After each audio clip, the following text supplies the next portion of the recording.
देखता हूं तो आप लोगों के आंसर जबरदस्त वाले दिख भी रहे हैं। देखिए भाई, राजस्थान के किस जिले से के मध्य से गुजरती है, तो आप जवाब दोगे बांसवाड़ा। क्या जवाब दोगे? बांसवाड़ा।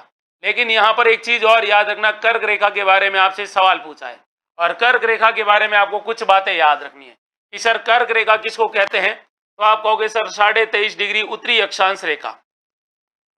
कौन सी रेखा? उत्तरी अक्षांश रेखा है, इसको हम लोग कहते हैं कर्क रेखा। आप लोगों से एक सवाल पूछा जाएगा कि कर्क रेखा भारत के कितने राज्यों से होकर गुजरती है, तो भारत के 8 राज्य हैं जहां से ये कर्क रेखा गुजरती है। और इसकी मैंने आपको एक ट्रिक भी बताई थी और कई बार आप लोगों को पता होगा, सिंपल ट्रिक है, और वो ट्रिक ये है मित्र पर गमछा झार। क्या है? मित्र पर गमछा झार। इसका मतलब ये हुआ कि ये वो 8 राज्य हैं जहां से आपकी क्या निकलती है? कर्क रेखा निकलती है। अब कर्क रेखा भारत के 8 राज्यों में कौन कौन से? तो आप कहते हो कि सर एक तो हमारा एक मिजोरम है जहां से ये रेखा निकलती है। मिजोरम के बाद में एक राज्य पड़ता है जिसका नाम है त्रिपुरा। त्रिपुरा के बाद में एक पड़ता है पश्चिम बंगाल। कौन सा पड़ता है? पश्चिम बंगाल पड़ गया। पश्चिमी बंगाल के अलावा हमारा यहाँ पर राजस्थान हो गया। अब आपको पता होगा कि ग का मतलब होता है गुजरात, और गुजरात के बाद में एक राज्य है जिसका नाम यहाँ पर पड़ता है मध्य प्रदेश यानी एमपी। यहाँ पर एक राज्य है जिसको हम लोग कहते हैं छत्तीसगढ़, और एक राज्य खुद हो गया जिसका नाम है झारखंड। ये तो आपको याद रखना ही रखना है। लेकिन सोचने वाली बात क्या है? सोचने वाली बात है वो अभी शुरू होगी जहां से आपके सवाल और बढ़िया बनते हैं। तो देखिए, बांसवाड़ा के मध्य से होकर निकलती है कर्क रेखा। कर्क रेखा आपको पता होगा राजस्थान में 2 जिलों से होकर गुजरती है। तो राजस्थान में एक तो जिला पड़ता है बांसवाड़ा, बांसवाड़ा के अलावा एक जिला पड़ता है डूंगरपुर। कौन सा जिला पड़ता है? डूंगरपुर। यानी आप लोगों से सवाल पूछा जाएगा कि राजस्थान में जिले कितने हैं? 50, और 50 जिलों में उष्ण कटिबंधीय जिले कितने हैं? तो 2 जिले। तो याद रखना, राजस्थान में वर्तमान में 50 जिले हैं, लेकिन यह सवाल पूछा जाएगा कि उष्ण कटिबंध वाले जिले कितने हैं, तो आप कहोगे सर उष्ण कटिबंध वाले जिले हैं 2। अब एक बात और याद रखनी है आपको, और सवाल क्या पूछा जाएगा? सवाल ये पूछा जाएगा कि बताइए कर्क रेखा, सीधी कर्क रेखा है, इसकी जो किरणें तिरछी कहां पर पड़ती है।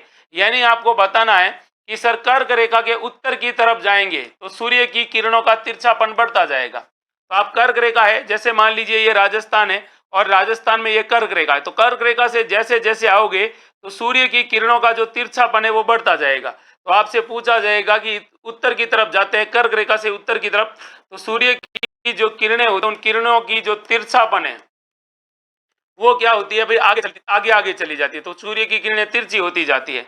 इसीलिए आपकी परीक्षा में एक सवाल पूछा जाता है। क्या पूछा जाता है?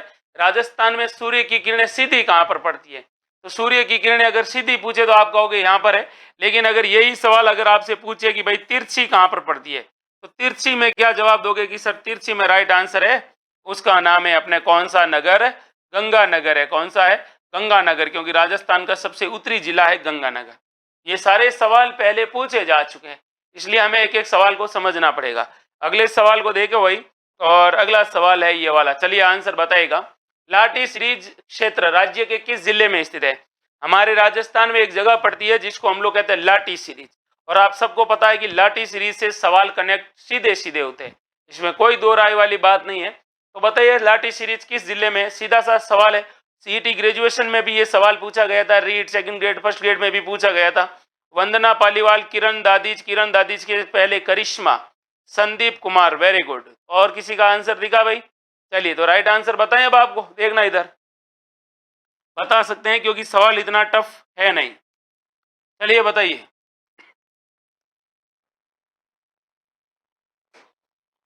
तो आप लोगों ने कहा है कि सर लाटी सीरीज जैसलमेर में। कहां पर है? जैसलमेर में। श्रीगंगानगर में नहीं है भाई, जैसलमेर में है लाटी सीरीज। देखो इधर, तो लाटी सीरीज के बारे में 2 बातें याद रखनी है कि सर लाटी सीरीज कहां पर है। देखो इसको इस तरह से समझिएगा, सर ये जैसलमेर के अंदर है, और जैसलमेर में एक आप बात याद रखनी है कि सर एक जगह पड़ती है पोखरण, और पोखरण से लेकर मोहनगढ़ लगभग लगभग आपको याद रखना है इसकी जो लंबाई है वो 110 किलोमीटर है। कितनी है? 110 किलोमीटर है। 110L, ये 110 किलोमीटर है। और इसकी जो चौड़ाई है, ध्यान से सुनिएगा, इसकी जो चौड़ाई है वो है 70 किलोमीटर। आपसे पूछा जाएगा लाटी सीरीज में क्या पाया जाता है? लाटी सीरीज जैसलमेर के अंदर आप कहोगे सर भूगर्भीय मीठा जल पाया जाता है। भूगर्भीय मीठा जल पाया जाता है। और आपको ये भी याद रखना है कि सर ये जो भूगर्भीय मीठा जल है, इसके बारे में सबसे अच्छा सवाल ये बनता है, और क्या बनता है, कहोगे कि सर यहाँ पर चांदन नलकूप है। और चांदन नलकूप जिसको हम लोग क्या कहते हैं आपको पता होगा, थार का मीठे पानी का घड़ा। थार का मीठे पानी का क्या कहते हैं, घड़ा कहते हैं। अब दो बातें और याद रखनी है कि बताओ भाई इस लाठी सीरीज में गाय की कौन सी नस्ल पाई जाती है, तो आप कहोगे सर गाय की राठी नस्ल पाई जाती है। इसी लाठी सीरीज के अंदर कौन सी घास पाई जाती है, तो आप कहोगे सर शेवण घास पाई जाती है। शेवण का वैज्ञानिक नाम पूछे तो आप कहोगे सर इसका वैज्ञानिक नाम है लसीयूरुस शिडिकुश। सवाल देखो दोस्त और आगे जाएगा, पूछा जाएगा लाठी सीरीज में कौन से खनिज पत्थर पाए जाते हैं।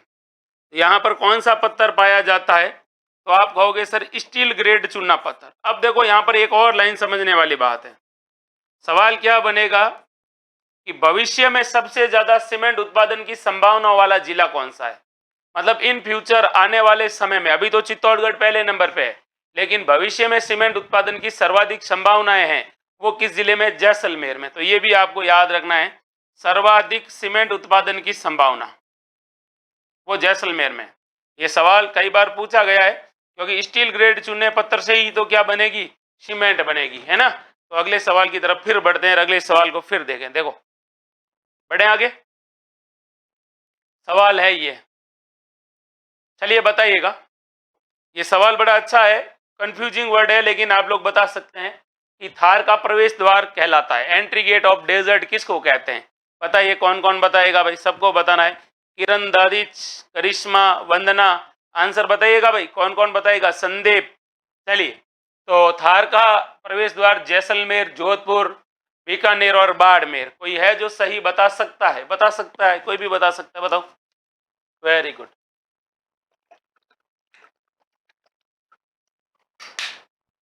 इधर देखना, सही बताते हैं आपको, है ना। ये बताया काफी लोगों ने। थार का प्रवेश द्वार कहते हैं जोधपुर को, ध्यान से सुनिएगा। थार का प्रवेश द्वार किसको कहते हैं, जोधपुर को। आपसे पूछा जाएगा मरुस्थल का सबसे बड़ा शहर, तो आप क्या कहोगे, जोधपुर। फिर और सवाल पूछा जाएगा, क्या पूछा जाएगा, बताइए, नीला शहर, जोधपुर को कहते हैं।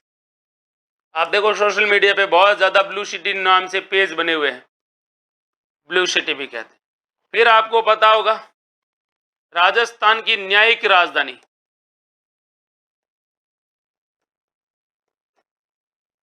जोधपुर। आपसे पूछा जाएगा अपनायत का शहर, तो आप कहोगे जोधपुर। और पूरे भारत में सूर्य नगरी के नाम से विख्यात शहर कौन सा है, तो आप कहोगे जोधपुर। ये सारे जोधपुर के कैसे नाम है, उपनाम है, ये आपको याद रखना है ना। थार का प्रवेश द्वार सूर्य नगरी कहते हैं, बिल्कुल कहते हैं भाई। अगला सवाल देखो, और अगला सवाल तो और बढ़िया है, चलो कौन कौन बताएगा, सब लोग बताएंगे भाई। अरावली श्रृंखला की कुल लंबाई कितनी है। हमारे यहाँ पर अरावली पर्वतमाला है भारत में, उसकी टोटल लेंथ कितनी है ये आपको बताना। हम लोग टोटल लेंथ मतलब कुल लंबाई के बारे में पूछा है। किरण दादिच, वंदना पालीवाल, और कोई है जो सही बताएगा। उसके बाद बताया Bhuli Meda, very good. MS Godara, Vandana Paliwal, Karishma. चलिए राइट आंसर आपको बताते हैं कि अरावली पर्वत श्रृंखला की कुल लंबाई 1692 किलोमीटर, 1814 किलोमीटर, 692 किलोमीटर, या 669 या 692। यहाँ पर सबका आंसर आया है, सबका आंसर अच्छा आया है। मतलब आप कह रहे हैं सर 692 किलोमीटर है। अरावली पर्वत श्रृंखला के बारे में बात करते हैं। अगर मैं इसके विस्तार की बात करूं तो आप कहोगे सर 3 राज्य में इसका विस्तार है। ये गुजरात से शुरू होती है, राजस्थान में एंट्री करती है, फिर हरियाणा में जाती है। तो 3 तो राज्य हैं और उसके बाद दिल्ली केंद्र शासित प्रदेश है। दिल्ली केंद्र शासित प्रदेश है, ये आपको याद रखना है। अगला सवाल आपसे पूछा जाएगा कि बताइए भाई, अरावली का सर्वाधिक विस्तार किस जिले में, किस राज्य में? तो सर्वाधिक विस्तार है भाई राजस्थान में, यानी इसकी टोटल लंबाई है 692, जिनमें से 550 किलोमीटर अकेले जो इसकी लेंथ है लगभग 80% वो कहां पर है? राजस्थान में। अब आप लोगों से पूछा जाएगा कि भाई बताओ अरावली की सर्वोच्च चोटी कौन सी है, तो आप कहोगे सर गुरु शिखर है। और आपको यह भी पता होगा कि गुरु शिखर की जो लंबाई है वो भी परीक्षा में पूछी गई है, किसी जमाने में 1727 थी, अब है 1722 मीटर है, किलोमीटर नहीं है। फिर अगला सवाल आपसे पूछा जाएगा कि बताओ भाई अरावली की औसत ऊंचाई कितनी है, एवरेज हाइट? तो एक और जवाब मैं आपको बता दूं, इसकी जो औसत ऊंचाई है वो है अपने करीब 930 मीटर, है ना। फिर अगला सवाल कि अरावली में सर्वाधिक कौन सा पत्थर पाया जाता है? तो आप कहोगे सर ग्रेनाइट पाया जाता है। क्या पाया जाता है? ग्रेनाइट पाया जाता है। तो ऐसे सवालों को इंटरकनेक्ट करते हुए पढ़ेंगे ना तो सवाल और भी अच्छा हो जाएगा। फिर अगला सवाल देखो, हाँ, राजस्थान की किस झील से तैयार किए गए नमक में 98% तक सोडियम क्लोराइड है? राजस्थान की एक ऐसी झील है, यहाँ पर नमक का उत्पादन होता है, लेकिन यहाँ के नमक उत्पादन में भी जो नमक की मात्रा है लगभग इस नमक में 98% तक सोडियम क्लोराइड है। बताओ कौन बताएगा? वंदना के बाद भूली, उसके बाद में Ashok Kumawat, MS Godara, very good. चलिए बात करते हैं इसी के बारे में और अच्छी वाली कि राजस्थान में तैयार किए गए नमक में 98% तक सोडियम क्लोराइड की मात्रा है, वो पचपदरा झील में। कौन सी झील में? पचपदरा झील। देखो पचपदरा झील कहां पर है, तो आप कहोगे सर बाड़मेर में ना, बाड़मेर में कहूंगा, या फिर अभी ये बालोतरा के अंदर आ गई है। फिर आपसे पूछा जाएगा कि इस झील का निर्माता कौन था, तो आप कहोगे सर इस झील का निर्माण करवाया था पंचाभील ने। अगला सवाल आपसे पूछा जाएगा, इसकी विशेषता, तो राजस्थान में सबसे शुद्ध नमक का उत्पादन यहीं पर होता है, और सबसे शुद्ध नमक उत्पादन होता है पूरे भारत में, वो इसी झील में होता है, इसीलिए यहां पर सोडियम क्लोराइड की मात्रा है 98%।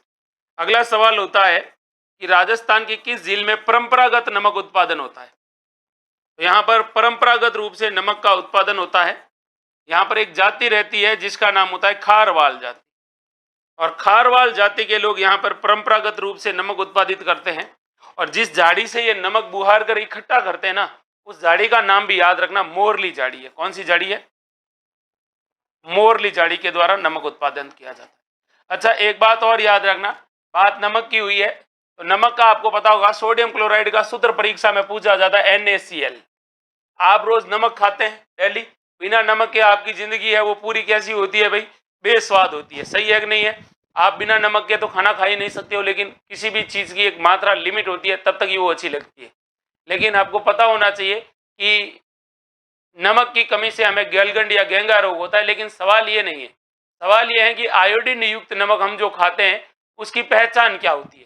केंद्र सरकार ये कहती है कि कोई भी नमक उत्पादन करने वाली कंपनी है, चाहे कोई भी है, कोई भी, तो जो नमक की थैली है जिसके अंदर आयोडीन की मात्रा है उसके ऊपर किसका निशान होगा? तो आपको याद रखना, उगते हुए सूर्य का निशान होता है। ये सवाल SSC ने पूछा है, जेल प्रहरी में पूछा गया है, ध्यान से सुनिएगा। उगते हुए सूर्य का क्या होता है? निशान। किसमें होता है? तो आप कहोगे सर जो नमक लेके आते हैं ना दुकान से, उसमें होता है, जो खाने योग्य नमक होता है। कभी देखना, अगर है अभी जाओ तो अभी आपके पास आसपास रूम, कमरे में, किचन में, रसोई में, बाड़े में, जहां पर भी थैली नजर आ रही उसमें देखना, आपको ये दिखेगा। टाटा खाओ, चाहे महाकोश खाओ, चाहे लोकल वाला खाओ, जो मार्केट में आएगा उसके ऊपर उगते हुए सूर्य का निशान होगा। ऐसा हंसता हुआ सूर्य पीले कलर में दिखाया जाता है, ठीक है। अब कंपनियां बड़ी बड़ी है तो वो छोटे सा दिखाते हैं, बाकी छोटे बड़े वाले पहले बड़े बड़े निशान आते थे। ये जेल प्रहरी में उनमें पूछा गया सवाल था। अगला सवाल देखो भाई, SSC ने भी पूछा था। अगला सवाल है कि इनमें से बीकानेर से प्रवाहित होने वाली नदी कौन सी है?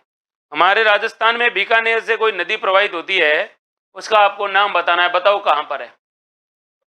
गग्गर नदी होती है, काकनी होती है, खारी होती है, या फिर कोई होती ही नहीं है? सबको बताना है, ये तो बहुत इजी सवाल है।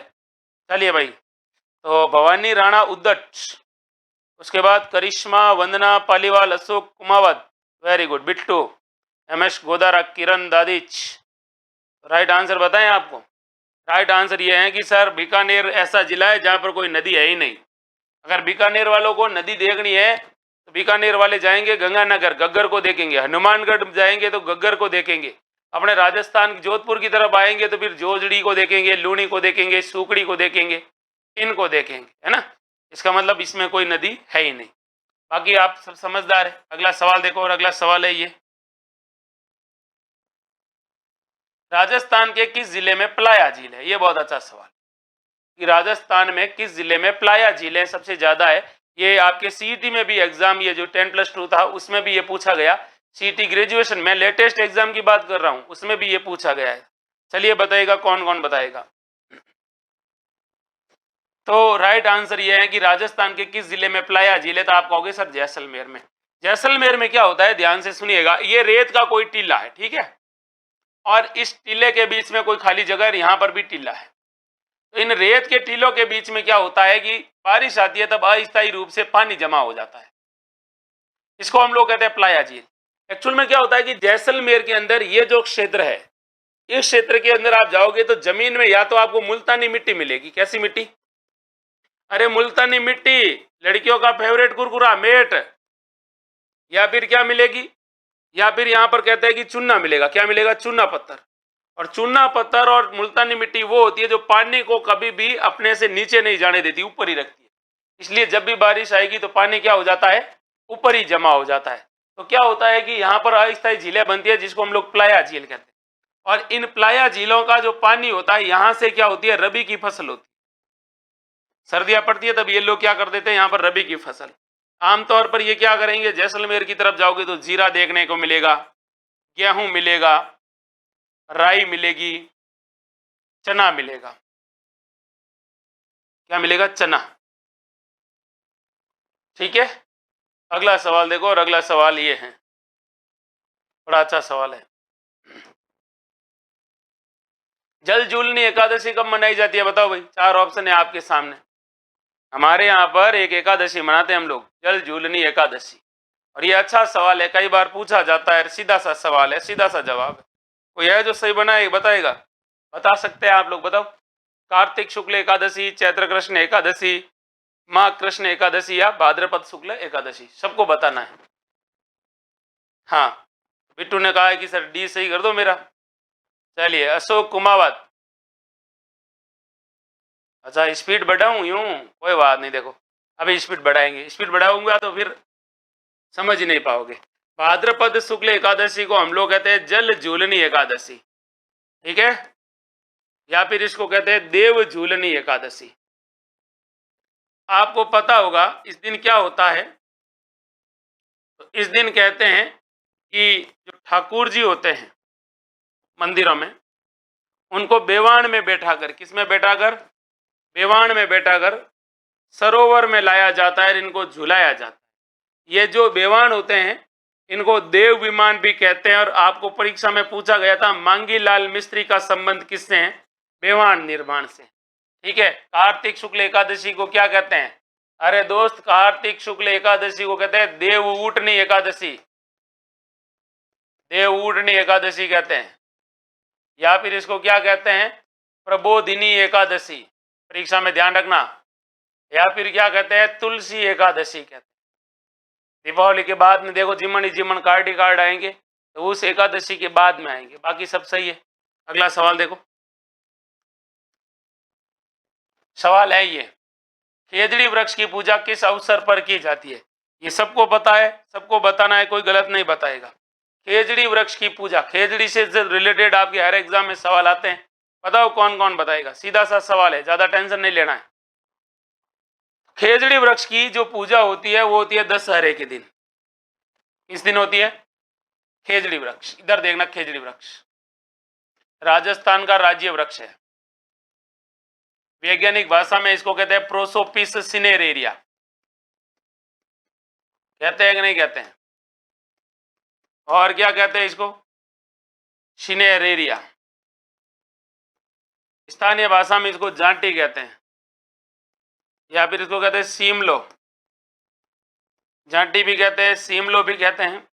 फिर आपको पता होगा, आपसे पूछा जाएगा खेजड़ी को कौन सा वंश है जिसको आराध्य वृक्ष मानता है। एक वंश है जिसका नाम है तंवर। आपसे पूछा जाएगा खेजड़ली मेला कहाँ लगता है। आप कहोगे सर जोधपुर में लगता है। आपसे पूछा जाएगा खेजड़ी के बारे में, राजस्थान में सर्वाधिक खेजड़ी कहां पर है, तो आप कहोगे नागौर में। और अगर आपसे पूछे कि सर्वाधिक किस क्षेत्र में है, तो आप कहोगे शेखावाटी। फिर अगला सवाल आपसे पूछा जाएगा ऑपरेशन खेजड़ा कब चलाया गया। यह सवाल पूछा गया है, तो आप कहोगे 91 के आसपास चलाया गया था, 90-91 में चलाया गया था। क्या? ऑपरेशन खेजड़ा, है ना। इस तरह से एक एक दिमाग में बातें छपनी चाहिए ताकि अपने सवाल अच्छे से क्लियर हो जाए। अगला सवाल है ये वाला, बंजारा जाति की स्त्रियों द्वारा चांदनी रात में नव यौवना मछली का स्वरूप धारण कर कौन सा नृत्य किया जाता है। बहुत अच्छा सवाल है, सबको बताना है कि बंजारा जाति की जो महिलाएं होती है वो नव यौवन मतलब एक जवान मछली का रूप धारण करके कौन सा नृत्य करेगी। मयूर नृत्य, कोयल नृत्य, मछली नृत्य या फिर हिरणवी नृत्य, सबको बताना है भाई। देखिए राइट आंसर देखते हैं आपका अभी के अभी। हाँ, तो राइट आंसर है इसका मछली नृत्य। देखो मछली नृत्य के बारे में याद रखना है, मछली नृत्य बंजारा जाति की कन्याओं द्वारा किया जाता है। बंजारा कोई बनजारा कहा जाता है, ठीक है। आपको पता होना चाहिए कि बंजारा जाति का जो ये नृत्य है ये कहाँ पर किया जाता है, तो आप कहोगे सर मछली नृत्य बाड़मेर में किया जाता है।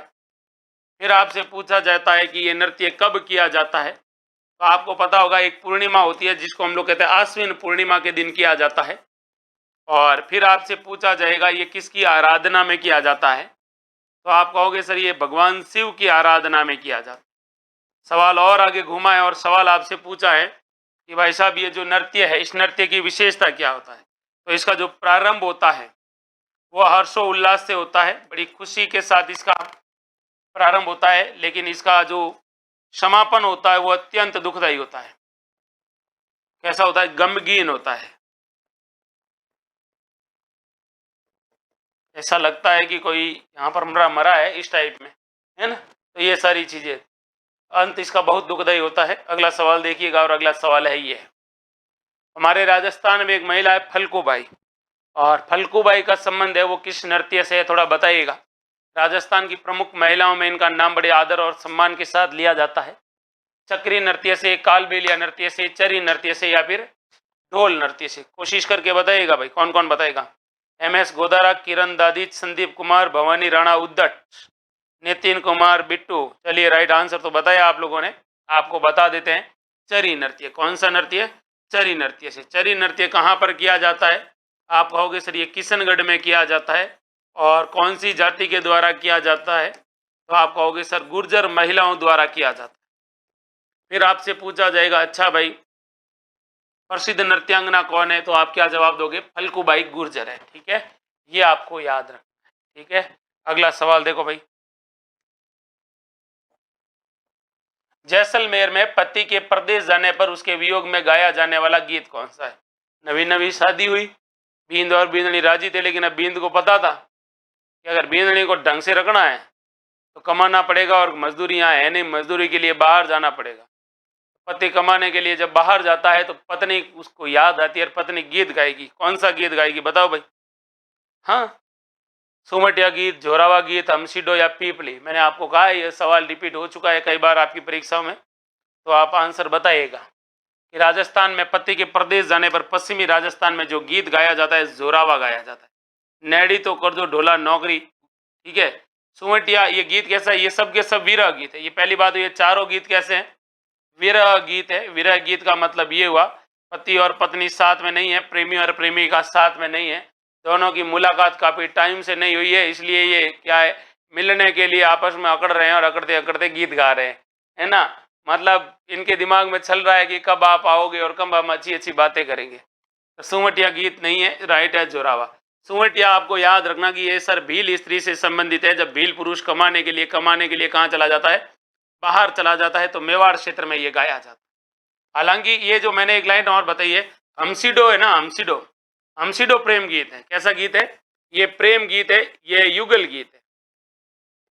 कैसा गीत है? युगल गीत है। ये आपको याद है, थोड़ा मैंने अलग बता दिया था। तो ये कौन गाएगा? भील स्त्री और पुरुष दोनों एक साथ गाएंगे। क्या होता है कि आप लोगों ने मूवी में देखा होगा, हीरो और हीरोइन क्या करते हैं, साथ में गाते हैं, साथ में नाचते हैं। या फिर आपने भी मन में ही फील किया होगा कि हम भी नाचे, हम भी गाएं, हमारा भी जीवन ऐसा हो। लेकिन रील और रियल में फर्क होता है ना। यहाँ तो अगर गलती से पत्नी गा ले पति के सामने, पति कहता माता दुखाएगी, चुपचाप थोड़ी देर बैठा रहने दे शांति से। और अगर पति गा ले तो पत्नी कहती है कि बस बस पता है मुझे आपकी राग कैसी है। तो ये सब डेली प्रैक्टिकल वाली बातें है। और पीपली गीत है, ये भी विरह गीत, ये युगल गीत है। तो राइट आंसर आपका जोरावर सही हो जाएगा। ठीक है, अगला सवाल देखो, और अगला सवाल है ये वाला। चलो आंसर बताओ भाई। जीवित व्यक्ति द्वारा स्वयं का मृत्यु से पहले ही किया गया भोज क्या कहलाता है? ये भाई साहब पैसे वाले लोगों का काम है, हल्के आदमी नहीं करेंगे। क्योंकि आदमी जब मरता है तब तक तो उसका दिवाला उतरता नहीं है, वो क्या जीवित खर्च करेगा। तो व्यक्ति जिंदा है और जीते जी चाहता है कि मैं अपने मृत्यु का समस्त संस्कार करके जाऊं, अपने मृत्यु का सारा भोज जीते जी करवा के जाऊं, सबको जीवन दबा दबा के छिपा के जाऊं। और उसको क्या कहा जाता है, ये आपको बताना है। चलिए बताइएगा।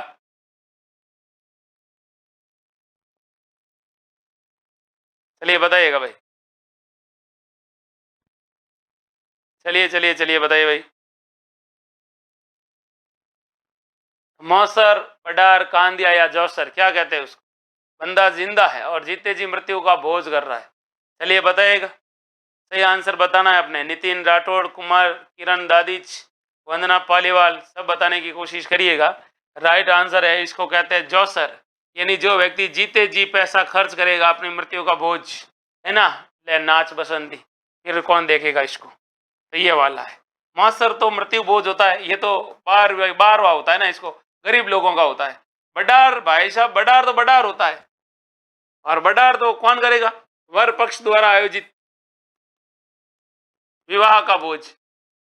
आमतौर पर हमारे राजस्थान में ये बडार वाला जो विवाह भोज होता है ना, ये लड़के के पक्ष द्वारा किया जाता है। हालांकि इसमें लड़के का कोई कंट्रीब्यूशन नहीं होता है, क्योंकि लड़का बेचारा बेरोजगारी होता है। हमारे यहाँ पर पहले शादी होती है, फिर बच्चे होते हैं, फिर आदमी क्या करता है, रोजगार की तलाश में रहता है, उससे पहले वो मजे करता है। फिर कांदिया, ये देखो कांदिया भी मृत्यु भोज है, लेकिन ये कांदिया मृत्यु भोज है ये आदिवासियों में मृत्यु भोज को क्या कहा जाता है? कांदिया कहा जाता है। इसके अलावा इसको लोकाई भी कहते हैं। क्या कहा जाता है? कांदिया या लोकाई। और एक नाम और मिलता है मेक। ये आदिवासियों में प्रचलित क्या है? मृत्यु भोज है। ये आपको याद रखना, ठीक है। तो आप लोगों का भी बडार हो गया है, जिनका नहीं हुआ है उनका भी हो जाएगा। अच्छे से मेहनत करते रहिएगा। थोड़ी देर बाद में हम लोग नए शाम को ये दोपहर वाली सीरीज तो अपनी चलनी है 2 बजे वाली। आज के बाद कल से ही हमने शुरू कर दी है। तो टेलीग्राम का लिंक मैंने आपको डाल दिया है, देखो मैसेज में आपके ऊपर दिख रहा है, चैटिंग बॉक्स में। टेलीग्राम ज्वाइन कर लो, वहाँ पर मैं आपके लिए कुछ अच्छे अच्छे कंटेंट डेली डालता रहता हूँ, जिससे कि आपकी तैयारी और बेहतरीन हो जाएगी। मैंने आपको पहले कहा था, हमें कचरा पढ़ाई नहीं करनी है, हमें सिलेक्शन वाली पढ़ाई करनी है। उतना ही पढ़ना है, लेकिन ऐसा पढ़ना है कि वहाँ से सवाल आएगा, सीधा आएगा। बाकी स्वस्थ रहिएगा, मस्त रहिएगा और पढ़ते रहिएगा। मुझे झेलने के लिए आप सबको थैंक यू। जय हिंद।